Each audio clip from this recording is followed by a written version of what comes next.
শবে বরাতের রাতে যদি আপনি এই ৫টি দোয়া পড়েন তাহলে রহমতের দরজা খুলে যাবে, দোয়া কবুল হবে এবং আপনার জীবন বদলে যেতে পারে। তাহলে চলুন এই বরকতময় রাতের জন্য গুরুত্বপূর্ণ দোয়াগুলো জেনে নেই। প্রথমে আমরা গুনাহ মাফের জন্য দোয়া পড়ব।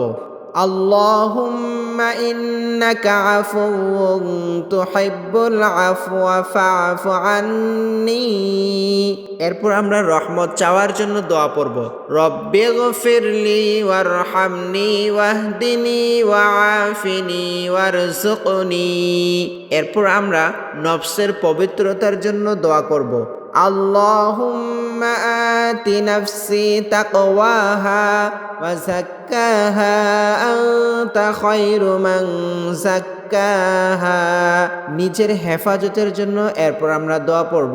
বিসমিল্লাহিল্লাযী লা ইয়াদুররু মা'a ইসমিহি শাইউন ফিল আরদি ওয়ালা ফিস সামাই ওয়া হুয়াস সামিউল আলীম।